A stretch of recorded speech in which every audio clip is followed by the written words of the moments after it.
목사님 음소거 되어 있습니다. 빨리 말씀해 주시죠. 혼자 한참 동안 얘기했는데 네. 아무 반응이 없길래 좀 왜 그러나 했습니다. 예, 안녕하세요. 반갑습니다. 저는 이렇게 한 달 만에 한 번씩 찾아뵈니까 조금 이방인 같지 않아요? 여러분들은 매주 한 번씩 돌아뵈면서 질투나네요. 저도 매주 보면 좋은데 그러지 못해서. 네. 오늘 산상수훈의 팔복 가운데 오늘은 6번째죠. 마음이 청결한 자는 복이 있다라는 구절을 중심으로 말씀을 전하겠습니다. 6번째 복, 마음이 청결한 자는 복이 있다라는 구절. 지금까지 6번째 복까지 왔습니다만 5번째까지 뭐 했나 기억하시나요? 아마 기억하시는 분 없을 거고, 뭐 때로는 성경 구절 하나하나를 아주 암기하는 거에, 암송하는 거에 능숙한 분들은 기억하실 수 있겠죠. 근데 아마 지금까지 팔복하면서 팔복이 하나하나가 뭔지 기억하지 못할 뿐 아니라 더욱 중요한 거는 8개의 팔복을 각각 다 그 내용을 구절을 기억한다 하더라도 문제는 전부가 대부분 우리 교인들이 받으려는 팔복은 하나의 메시지로 단순화한다는 겁니다. 뭐냐면 팔복 처음에 마음이 가난한 자는 복이 있다. 또 쭉 온유한 자, 의에 줄이고 목마른 자. 그리고 오늘 마음이 청결한 자는 복이 있다. 라는 이 구절이 결국은 하나의 도덕적인 성도의 도덕적인 품성을 말하는 거 아니냐. 이렇게 생각하죠. 그리고 그 도덕적 품성, 성품으로부터 선행을 강조하는 거다. 다시 말해서 산상수훈의 팔복은 선행, 성도의 도덕적 품성과 선행을 지닌 자, 행하는 자가 복이 있다라는 메시지 아니겠느냐. 이렇게 단순합니다. 그렇습니다. 기독교 신앙에서 행함은 매우 중요하고 소중한 가치를 지닙니다. 우리 잘 알고 있는 것처럼 야고보서도는 말하죠. 행함이 없는 믿음은 죽은 믿음이다. 또 예수께서도 말씀하십니다. 제자들에게 예수께서 말씀하십니다. 너희들의 착한 행실을 보고 세상 사람들이 너희들이 내 제자인 줄 알게 하리라. 말씀하신 건 다름 아닌 착한 행실, 선행, 이것이 기독교 신앙에서 갖는 매우 소중한 의미와 가치를 지닌다는 것입니다. 그런데 우리는 이 부분에서 중요한 하나의 핵심을 짚어야 합니다. 선행의 가치, 선행의 그 의미, 그 소중한 가치와 의미를 부정하는 게 아니라 만약에 이 팔복을 비롯해서 기독교 신앙에서 선행이 그것이 구원의 전제와 조건이라면 안타깝게도 여기 있는 여러분 그리고 저 모두를 포함해서 아무도 구원에 이르지 못한다는 것입니다. 그렇게 선행을 강조하고 선행의 소중한 의미와 가치가 있다 그러면서 선행으로 우리가 구원을 받을 수 없다는 말이 두렵지 않습니까? 팔복만 해도 우리가 지금 보기에 전부 다 선행을 말하고 있는데 어떻게 선행에 대해서 이렇게 부정적인 메시지를 전하는 거에 두렵지 않습니까? 바울 사도는 말합니다. 율법의 의, 다시 말해서 하나님이 정하신 바 선행으로는 구원에 이를 자가 없다고 말씀하십니다. 우리가 기독교의 창시자죠. 기독교의 시작이죠. 아니 개신교의 시작이죠. 루터는 말합니다. 하박국 선지자의 말을 빌어서 오직 의는 믿음으로 말미암아 살리라고 말합니다. 그 말은 이 루터는 아주 집요하게 율법의 의, 그 다음에 율법의 의에 천착하면서 구원을 받고자 정말 몸부림쳤던 사제였습니다. 하지만 어느 날 깨달았습니다. 그게 바로 루터의 탑의 처음이라고 말합니다. 거기서부터 시작된 우리 개신교 시작된 거였습니다. 그 루터가 하는 것이 바로 다름 아닌 이 구절이었습니다. 오직 의는 믿음으로 말미암아 살리라. 이 두 가지가 왜 배치되는지 아십니까? 지금 선행으로 구원받는다고 할 때 그 행위 구원론으로 우리가 구원받지 못한다는 말은 다름 아닌 그 선행, 행위가 중요하지 않다는 게 아니라 행위라고 말할 때, 선행이라고 말할 때 우리가 기억해야 합니다. 여러분, 그리고 저 모두가 우리 모두 기억해야 하는 건 세상에는 완전한 의인도 완전한 악인도 없습니다. 의인이라는 사람, 그 사람은 완전한 의인이라서 항상 선행을 베풀고 사는 것이 아닙니다. 우리 기독교에서 7대 중죄라고 말하면서 오랫동안 전통적으로 내려오던 죄 항목이 있습니다. 그 중에는 우리가 당연히 그건 아주 악한 죄야. 그리고 자신에게서 굉장히 멀리 떨어져 있는 죄들이 있습니다. 예를 들면 어떤 지나친 성욕, 탐색, 그다음에 탐욕, 탐식, 음식을 지나치게 하는 것도 그렇습니다. 그다음에 교만, 이 모든 것들 포함해서 덧붙여 뭐가 있냐면 나태, 게으름도 7대 중죄에 들어갔습니다. 그 다음에 또 하나 분노, 마음에 있는 분노도 7대 중죄에 들어가서 매우 중요한 죄악이라고 정했습니다. 그런데 여러분이나 저나 우리가 교만하지 않습니까? 여러분이나 저나 우리가 때로는 분노하지 않습니까? 그러면 분노에서 때로는 교만에서 나오는 우리 행동이 선행일 수가 없죠. 그것이 단지 법적인 행동으로 뿐이 아니라 신앙의 관점, 그 잣대에서 볼 때 우리는 선행이 아닙니다. 그렇다면 선행으로 말미암아 구원에 이른다면 우리가 어떻게 감히 항상 언제 어느 순간에 어떤 장소에서도 그 선행을 베풀 수 있는 의인이라고 말할 수 있습니다. 율법의 의로 말미암아 구원을 받을 자가 없다는 말씀도 그 말입니다. 율법엔 613가지의 성문 조항, 글로 되어 있는 조항이 있어요. 이거는 잘할 수 있습니다. 간음하지 말라. 이건 잘 지킬 수 있어요. 또 어떠한 항목은 잘 지킬 수 있습니다. 그런데 613가지를 전부 다 지킬 수 있는 사람은 없는 겁니다. 이를 두고 성경에서 말합니다. 그 모든 것을 다 잘한다 한들 너희가 하나를 잘못하면 그것이 율법을 어긴 것이 아니냐. 중요한 메시지입니다. 선행으로 말미암아 우리가 구원을 받지 못한다는 것은 우리한테 어떤 절망과 우리한테 어떤 부정적인 인식을 심어주는 것이 아니라 선행, 행위로 말미암아 구원받는 게 아니라는 말은 다름 아닌 우리는 예수 그리스도를 믿음으로 말미암아 은혜로 그분이 주시는 은혜로 구원받는다는 말입니다. 설령 내가 지금 죄에서 벗어나고 몸부림치다가도 보면 때로는 또다시 죄의 소에 갇혀서 어떤 때는 나도 모르는 사이에 또다시 마음에 탐심이 작용해서 등등 여러 가지 이유로 우리는 죄에 빠질 수 있는 게 우리입니다. 그리고 저입니다. 그럴 때 그 악행으로 말미암아 그 선행에서 벗어나는 그 행동으로 말미암아 우리가 심판을 받는다면 우리가 심판에서 벗어나지 않을 사람이 누가 있겠습니까? 그때마다 우리를 지켜주시는 그분이 우리의 주 예수 그리스도입니다. 성경을 지금 산상수훈의 팔복에 대해서 우리는 이렇게 이 메시지가 성도의 도덕적 품성이며 그리고 그에 따른 선행이라고 이렇게 일반화 단순화하는 게 다름 아닌 독자의 문자를 그대로 읽고 해석하는 독자의 자의적인 해석입니다. 많은 사람들이 그런 말을 해요. 성경을 왜 이렇게 어렵게 읽느냐? 성경은 다들 각각의 사람들이 읽을 수 있는 언어로 되어 있지 않느냐? 따라서 성경은 그대로 읽는 독자가 해석하는 그대로 가면 되는 거지. 어떻게 성경에 대해서 이런저런 심층의 의미가 있느니 표충의 의미가 있느냐라고 이렇게 구별하여 이렇게 분류하느냐라고 따져 물을 수 있습니다. 저도 성경을 특히 신천지 이단 같은 경우처럼 성경을 PBT로 갖고 비유로 해석하는 이런 등등의 이단 또는 지나치게 성경을 신학적으로 해석하는 어떤 관점 이런 것에 대해서 상당히 거리를 둡니다. 하지만 성경은 문자적으로 그대로 해석할 때 어떤 문제가 있냐면 읽는 독자마다 달라질 수가 있어요. 같은 구절을 놓고도 읽는 독자마다 달라질 수가 있습니다.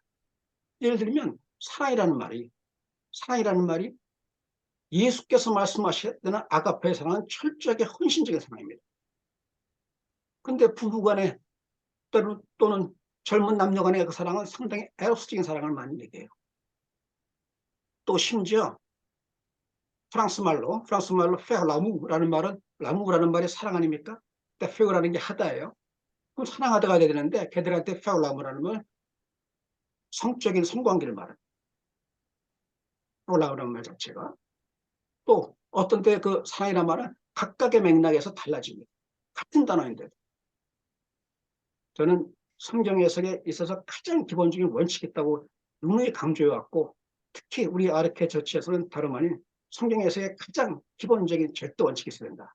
그거는 화자가, 성경의 저자가 지금 어떤 메시지를 전하고 있는가에 집중해서, 주목해서 우리는 뭔 메시지, 그 구절이 담고 있는 심층의 메시지를 파악하는 게 주목해야 됩니다. 그것이 예수를 바로하는 거, 바로하는 길이며, 그것이 바른 신앙, 바른 믿음으로 나아가는 매우 중요한 어떤 기준이라고 저는 생각합니다. 그렇다면 저자의 메시지, 화자의 메시지를 어떻게 파악할 수 있는가? 어렵게 생각하면 끝없습니다. 특히나 언어학적으로 들어가면 끝없이 전문 용어가 나오고 어려워집니다만, 아주 단순하게 두 가지로 집중해요. 우선 성경 저자가 그러한 단어, 그러한 구절, 그러한 어떤 표현을 쓸 때는 거기는 저자의 의도가 있다. 저자의 선택이 있다. 괜히 그런 단어가 쓰여진 게 아니라 그 단어를 선택한, 그 구절을 선택한, 그런 표현을 선택한 저자의 의도가 있다. 그 의도를 파악해야 되는 겁니다. 거기에 저자의 메시지를 파악하는 거고, 두 번째는 방금 말씀드린 것처럼 사랑이라는 단어가 각각의 문맥 상황에서 어떻게 의미가 달라지는 걸 파악하는 것처럼 성경의 각각의 언어의 의미는 문맥 안에서만 의미를 지닌다. 두 가지입니다. 저자의 선택이란 관점, 언어는, 그 다음에 문맥 안에서 의미를 주인다. 두 개의 관점에서 집중해서 성경 구절을 바라다 보면 보이기 시작합니다. 저자의 메시지가. 그 저자의 메시지를 파악하고 그것이 나하고 소통할 때 나한테 어떤 마치 신앙의 내비게이터처럼 바른 길을 알려주는 중요한 자산이 될 것입니다. 그런 관점에서 오늘 구절, 마음이 청결한 자는 복이 있다라는 구절을 보면은 우리는 마음이, 그러면 전부 다들 알고 있잖아요. 마음. 아, 그래, 마음. 정신적인 걸 말하는구나. 청결해? 그래, 깨끗해. 마음이 청결되니까 그거 정직하고 순수한 근거일 거야. 그래, 마음이 순수하고 정직하고 진실하면 그러면 그게 바로 구원의 길일 거야. 등등 생각합니다. 옳습니다. 왜냐하면 문자로 써졌을 때 그렇게 봐야 되는 게 맞으니까요. 근데 저자는 이 마음이 청결하다고 할 때 마음이라는 단어를 다른 게 아니라, 저자는 카르디아라는 단어를 사용했습니다. 카르디아라는 말은 지금 영어에서도 그 흔적이 남아 있습니다만 그 시작은 심장이에요. 심장. 마음이 아니라 인간의 마음의 신체 중심이라는, 인간 육체의 중심, 가장 요체 중심이라는 심장에서 나온 겁니다. 심장, 가슴에서부터 나와서 비유적으로 인간이 생각하는 생각, 감정, 사고의 중심이다. 이렇게 두 가지 의미 동시에 사용합니다. 중의적으로. 신체의 중심인 동시에 정신, 사고의 중심이다. 라고 하는 것. 저자는 이 단어를 사용했다는 것. 그리고 마음이 청결하다 할 때, 마음을 말할 때 이 저자의 의도는 다름 아닌 존재의 중심을 말하는 겁니다. 카르디아라는 말을 통해서. 그 다음에 청결하단 말. 청결하다 할 때 가장 먼저 떠오르는 게 깨끗함을 말합니다. 그렇습니다. 깨끗함.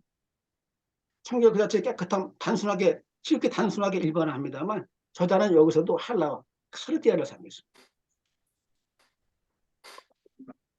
청결이라는 말에서 저자는 청결이라는 말하면서 카다로스라는 말을 사용했습니다. 카다로스라는 말은 유대교에서 정결 의식에서부터 파생된 말이에요. 유대인의 종교 의식, 특히 정결 의식. 그렇잖아요. 유대인들은 부정한 것에 가까이 가지 아니하며 손대지 아니하며 상하지 아니하며 등등 정결 의식을 매우 중시했던 성경. 그래, 예수님하고 다툼이 있고 그러잖아요. 정결 의식 때문에. 그들에게 정결 의식은 매우 중요한 종교적인 자산이었고 신앙의 어떤 근본이었어요. 이 청결함이라는 게. 따라서 이 저자가 지금 사용한 언어, 이 청결이라는 말은 다름 아닌 종교 의식에서부터 신앙의 정결을 말하는 것입니다. 단순히 우리의 생각, 어떤 사고가 깨끗하다 여기를 뛰어넘어서 우리의 신앙의 정결을 말하는 것입니다. 그럼 신앙의 정결이라는 말이 무엇일까요? 어떤 정결한 신앙을 뭘 말합니까? 여러분, 정결한 신앙이다 라고 할 때 어떤 게 떠오릅니까?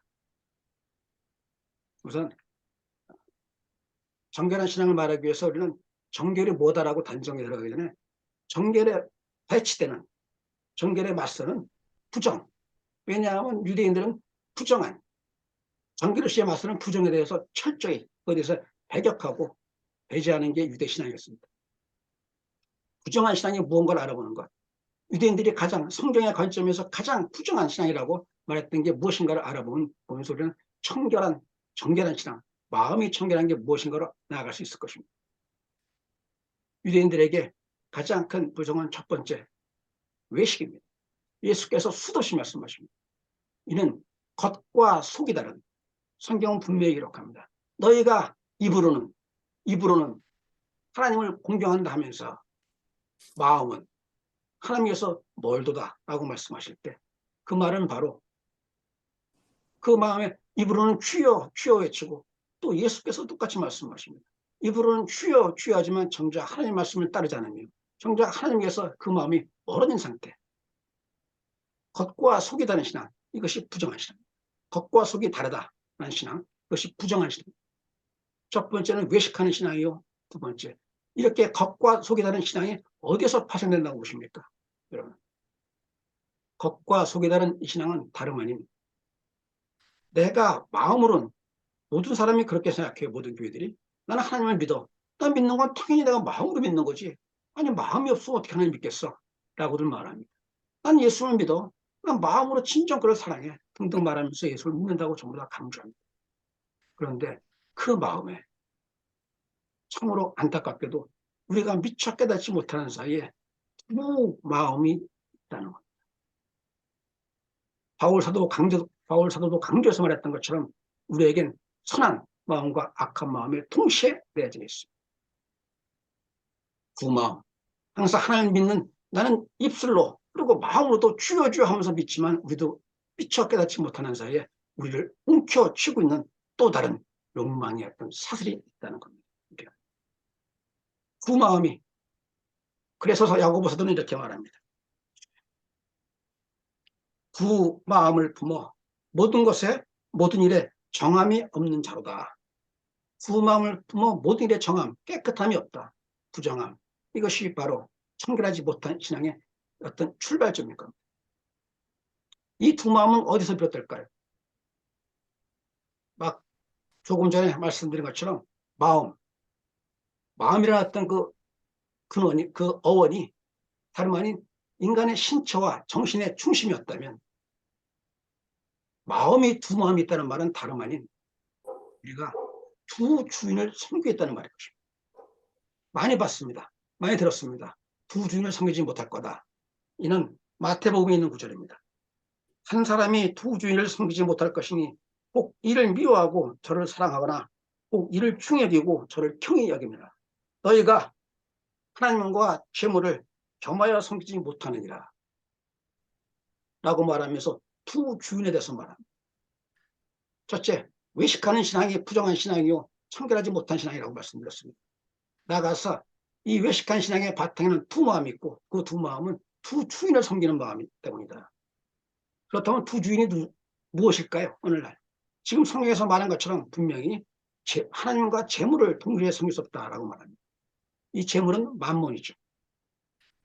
만몬의 어원, 그 시작은 땅에 박혀있는 금광이었습니다.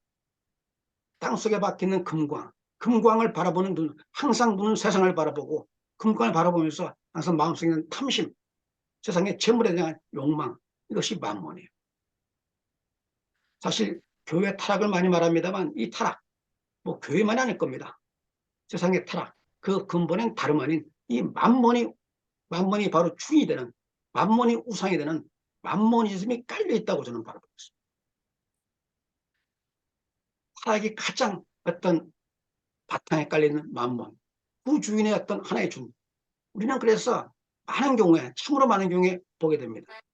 주여 주여 믿고 열심히 정말 종교생활 열심히 하고 또 신앙도 기도생활 열심히 하고 여러 가지 봉사 열심히 하는데 그분의 마음속에는 대화 나누다 보면 오직 하나 만몬이에요. 예수를 가장한 만몬, 하나님을 가장한 만몬, 그 만몬이 완전히 그 신앙에 박혀 있는 걸 보고 안타까울 때가 많이 있었습니다. 저는 우리가 알든 모르든 깨닫든 깨닫지 못하든 우리 안에 있는 두 주인이 있지 않는가 다시 한번 우리 신앙을 점검해 봐야 됩니다. 나아가 어떻게 보면 보다 더 본질적이고 더 근원적인 문제가 있을 수 있습니다. 두 주인은. 우리는 영적인 하나님, 지금 부활 승천하신 하나님이 우리 눈에 보이지 않습니다. 눈에 보이지 않는 하나님, 눈에 보이지 않는 예수 그리스도를 자기 육신도 보이지 않으면서 마음이 멀어져 있는 경우가 왕왕 있습니다. 마치 유대인들이 그들의 눈에 하나님이 보내신 모세가 그들의 눈에 보이지 않자 금송아지를 만들어 놓고 우상으로 섬겼듯이 오늘날 많은 교인들이 눈에 보이지 않는 하나님, 눈에 보이지 않는 예수 그리스도 대신해서 누군가를 그 자리에서 세워놓고 눈에 보이는 우상, 눈에 보이는 신격화를 시키고 있는 게 있습니다. 무엇일까요? 저는 한국교회에서 그게 다름 아닌 샤머니즘, 교회에 우상이 있다는 겁니다. 만모니즘 못지않게 오히려 그보다 근본적인 문제는 저는 우리 신앙을 좀먹는, 우리 신앙을 파괴하는, 우리 신앙을 더럽히고 있는 보다 근본적인 핵심은 저는 샤머니즘. 샤머니즘 말이 무당을 말하는 그 샤머니 아니라 교회에 있는 샤먼 뭡니까? 목사 우상화 반드시 철폐돼야 돼. 목사 우상화에 빠지면서 교인들은 하나님을 바라보고 예수 그리스도를 바라보는 게 아니라 목사의 입술을 바라보는 그게 타락의 근원입니다. 저는 간절히 바라고 또 바랍니다. 우리 아르케 처치 성도는 깨끗한 마음, 정결한 그 신앙으로 오늘 성경 구절에도 그렇게 되어 있습니다. 마음이 청결한 자는 복이 있나니 그들이 하나님을 볼 것이요.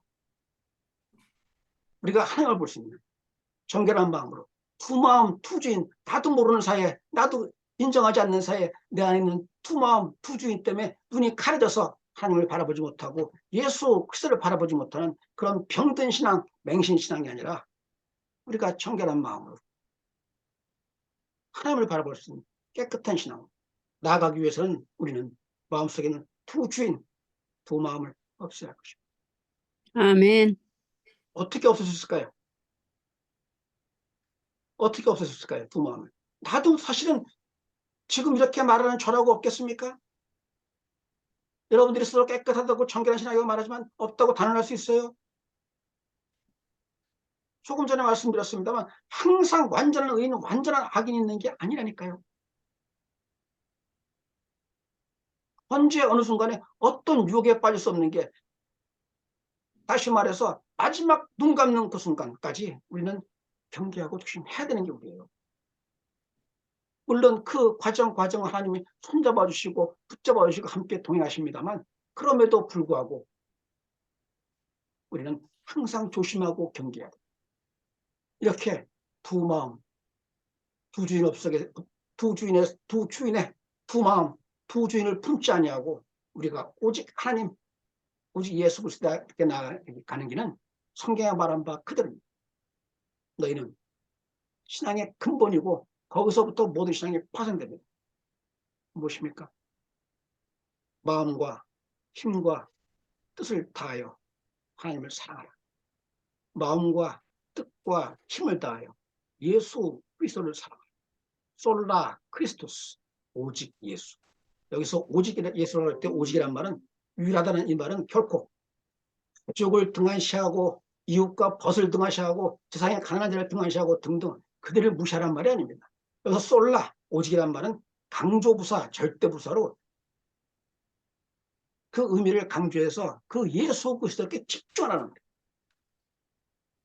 다른 신, 다른 주인, 다른 마음을 품지 않고 우리의 눈이 예수 그리스도께 향할 때 그분이 우리에게 주시는 그 음성을 들을 때 그분이 우리에게 인도하시는 먼저 앞서가시며 우리에게 인도하시는 그 일을 가할 때 우리는 정결한 신앙, 깨끗한 신앙으로 성경이 말한 바 복이 있는 자, 구원의 그 찬란한 복을 받는 우리가 될 수 있을 것입니다. 아멘.